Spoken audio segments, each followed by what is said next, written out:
Robert, it's a real pleasure to be able to speak with you. I've been watching you on YouTube for a while. It feels a bit surreal to be actually speaking to you in person. And I've read your books both a couple of times and really got a lot out of them and enjoyed them. I found them really kind of bracing and cut through a lot of BS, and I really appreciate that. I found, I guess, you in a kind of long line, really, a long, kind of ancient line of rare people that have kind of had that sort of message. And I think I'd kind of come to something similar through my own explorations. I was raised as I grew up in a family that was a evangelical Christian family, and I didn't have any belief. I didn't believe it. I never believed it. Maybe in that sense I was lucky. But I grew up not believing that, and I went through various other sort of manifestations or iterations through my life. Got into Zen Buddhism when I was an adolescent, and then a bit more into Buddhism, and then I finally found my way to Taoism. Taoism was something I kind of stuck with. It felt like something that had a flavor that I really loved and appreciated. But eventually studying that, if you like, and thinking about it and practicing it, brought me to I think essentially the same message that you're offering, really. The early proto-Taoists like Zhuangzi, who were kind of saying that there's just emptiness, you're kind of empty, and you can just, be what you are, and you can't be anything other than what you are. You might as well just crack on and make the most of it. But yeah, I mean, I've got so many questions I could ask, and I'll only ask the one. I'm not on Facebook, so I've not had an opportunity to kind of submit other questions to. So there's 100 questions I could really go down. I think one that interests me particularly, as a fellow psychotherapist. So if I can talk shop with you very briefly, with your psychotherapy hat on, I'm really interested in what you might have to say and hear you just riff really on what are the areas of overlap, if anything, between these two domains, because I've spent my life kind of interested in psychology and psychotherapy. I've been through a long psychoanalysis, intensive psychoanalysis. And on the other hand, I've been very interested in essentially this message we're talking about today, not necessarily what you'd call a quote unquote spiritual message, but this idea of awakeness and aliveness and acceptance. Mm-hmm. I feel like obviously there's a long history of thinkers. Alan Watts comes to mind. I know somebody we both appreciate, wrote a book called Psychotherapy East and West, very much kind of thinking about the areas of overlap in the conversations and the dialogue that can happen between the field of psychotherapy and so-called spirituality, whatever, Eastern thought, wisdom, and I'm just really interested in these two areas and whether there can be a useful dialogue between them, whether they have anything to say to each other. Just really be interested to hear your thoughts on that. Yeah, that's a good question. Some people I've discussed this with. John Tollefson is an example. She sees this as a continuum. There's psychotherapy, and then when you kind of get to the end of that, then now you're into the spirituality thing, right? I don't see that. I think that psychotherapy has more to learn from neuroscience than it does from so-called spirituality, a lot more. And I think that in the next 20 or 30 years, we're going to find out how to treat mental illness, not so much by talking therapy, but by devices that people can use to change their intention so that there's not anxiety or there's not this feeling of schizophrenia where voices seem to be directing. I think that there's going to be progress there. As I'm not an expert, as I just read, but as I understand this, the kind of psychoanalysis that you went through, I went through one too, in my training. It's kind of like spirituality in a way, and it's good for you, I think. If you're not obsessed, you have to be obsessed for a bit while you're doing it, but if you can let that kind of slide after you've seen the territory, okay. Yeah. If you can do that, it's kind of like a spiritual experience, I think, you know, especially if you're speaking with a really bright person who knows how to do the job, you know, they can help you. So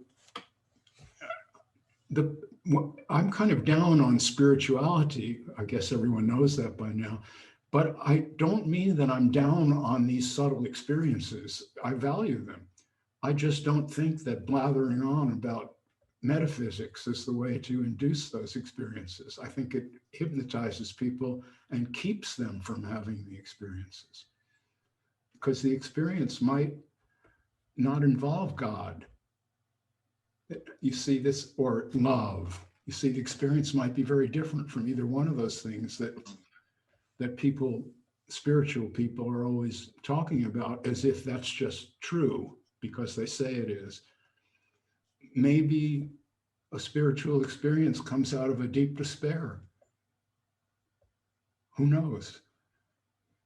So, but if I said, we're going to have a workshop next week on despair, everybody's going to leave really bummed out and feeling that life is tragic, pay me. I think I'd probably go broke. But if I say I'm going to teach you to be enlightened and love everyone and you'll live forever, that's probably a good business. And that's how I regard that. As far as Taoism is concerned, that was really my last stop also. and it's beautiful. And they're, you know, all of these traditions have something. They're not devoid, but there comes a time in a fortunate life where you're just living. It's really that simple. I can't teach this. I just wake up in the morning and deal with the world as I have to. There's nothing else. That's all I can do. Yeah, I could have some philosophical ideas and all that, and it might influence me in one way or another, but it's not going to change the basic setup. The basic setup is if you wake up and you feel well, you can just get up and go about your day. If you wake up and you feel a terrible chest pain, the whole day is reprogrammed into something. Now there's going to be the emergency room and whatever. That's life. That's my life. I've been in both those situations and a lot of others. I've been in a situation of just bliss. And I could sit there and go, oh, wow, what a world. I just love this. And I've also been in deep grief and sadness. And it's not the same. So when these spiritual teachers are always lecturing about how nothing is really happening and it's all the same, I'm aghast. I just look at them and I think, really? That's your life? That's really? It's all the same? I don't know. I mean, what kind of life is that? Where everything is all the same, nothing matters. You don't really exist. Nothing ever happened. You know, nothing ever will happen. You know, all of this. Well, that may be true on some cosmic level. I have no way of assessing it, but that's not my experience. My experience is if I see a pretty girl in the street, I feel elated. Maybe only a little, I'm getting pretty old now, but it's still there. And see, that's my experience. If I see someone abusing a child, I feel angry and feel like intervening. I don't just say, oh, well, it's all the same, it's nothing. I can't. So that's my personal confession, Nigel. Great, thank you, yeah. No, I really appreciate that. And that was my experience really after that long analysis, was of having something like a realization which was very similar to what somebody else might experience as an awakening moment, really. It was almost like I had to go through a whole lot of trying to be something to have somebody really finally show me that like I couldn't be anything other than what I was in any moment. Yeah. So why was I putting so much effort to really notice I was putting so much energy and effort into trying to make reality conform to something that it wasn't? Yeah. You know, just to realize that. Yes. was a bolt from the blue, and that came through a psychoanalysis. I think it got me to a very similar place to finally going, okay, this is it. Great. Acceptance. Yes, well, I think some of the power comes from looking at sides of oneself that you might normally suppress and not want to look at, and they may not even be available to you unless you have a helper, a trained helper. But when you see them and you still survive, that's a relief. Yeah, I kind of messed up in this way and that way, and I've been hurt this way and that way, and it still has its sequelae in the present and all that. But hey, I'm jumping Jack Flash. It's a gas, as the Rolling Stones put it. That's what that song's about. I was born in hellfire and all this, but it's okay now. Jumping Jack Flash. See, I think that is what some of my therapy clients got from the time they spent with me. Tears were shed, anguish came into the room, the injustice of it all was exposed, all of this. But at the end, they went out feeling, it's okay. I have a perfect right to be here. I can be here. I'm not guilty. And I think that's what we learn from a good psychoanalysis or a good psychotherapy. It's not my fault. Things are as they are. I'm not a bad person.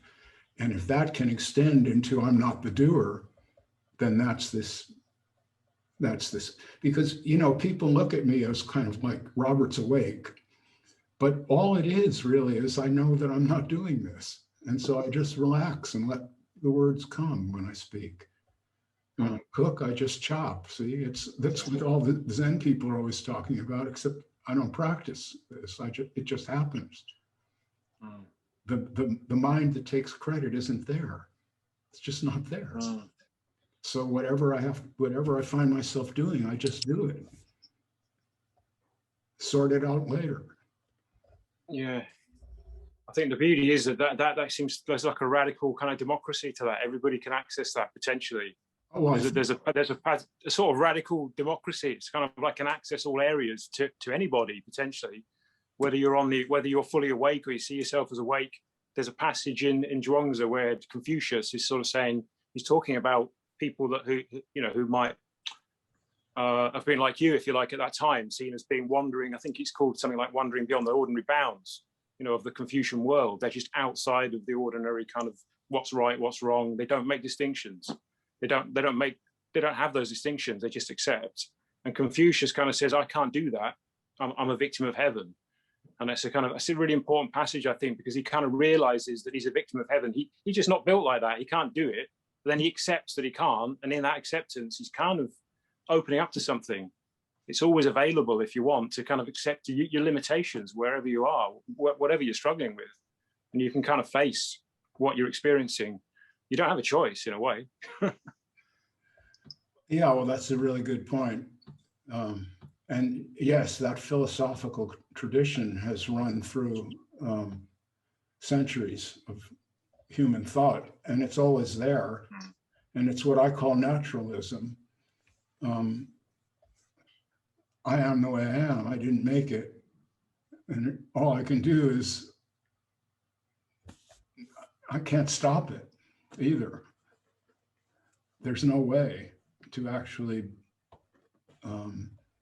stop anything. We wish there were, because we find ourselves doing things that make us feel guilty or ashamed or years ago, this disturbed guy went to the top of a tower in university in Texas with a rifle and just started killing people. He killed a lot of people because he was high up and they couldn't really, cops couldn't get to him, and killed, I don't know how many people, 20 or 30 people, something, maybe 15 or 20 people, I don't know. Well, they eventually killed him. And when they did an autopsy, they found out that he had a brain tumor. And then when they investigated, he had a diary that he was keeping. And he said, I need someone to stop me. So see, we're all driven like this, except since our behavior is an extreme, we don't have to say we're driven. We can say, I chose that. But I don't really think there's much choosing going on. I think there's self-expression going on. And I think the thing that I bring to the party at this point, and it's not spirituality, it is not, it really isn't. There are reference to it, there are reference with a T to it in spirituality, references to it, but it isn't spiritual. It's no choice. It's just no choice. So this is what you were saying. Did you say Aristotle? Zhuangzi. Oh, Zhuangzi. Yeah. Yeah, Zhuangzi. Yeah, well, he's one of my influences. I like this bit where he says, I feel so muddled, and it's hard for me to imagine that the other men aren't equally muddled. How could that be? Well, that's kind of how I see it too. That's pretty much, I see myself, I see my drives, I see my behaviors. I'm not proud of all of them, et cetera, and I just see all these other people who are so sweet and, you know, they're politically correct and everything, and they wouldn't harm a fly. And I realize, really? I'm just this one fucked up guy, and all of you are really so spiritual. And that's a huge weight off your shoulders, isn't it? Tremendous, tremendous, because it's okay to be. And if I say this to people all the time, if you insult someone or make a mistake, it's really simple. Just go to the person and say, I'm so sorry. That was not my intention. It just happened. I didn't mean it. And that will be true. See, that will be true. That's the thing you have to know about apologizing. When you do it, you're not saying I had an alternative. You're saying, I'm sorry this happened to you. I'm sorry that my being impinged upon you in a wrong way, and you really are sorry. But if the same circumstances arose, the same thing would happen. That's the problem. Yeah. What more do you have to say? I could go on and on. I won't take up too much more time. Yeah, I love what you're saying there. It does remind me a little bit of something that Terence McKenna used to say about one of his trips, where I think he was told by like the voice of the mushroom. He would talk about the voice of the mushroom talking to him. And one of the things that it said to him, he would ask it questions. He would say, "Well, come up and sit down, like pull up a chair, and I'd have a conversation." And that voice would say to him, "The idea of one person seeking enlightenment from another is like one grain of sand seeking enlightenment from another grain of sand.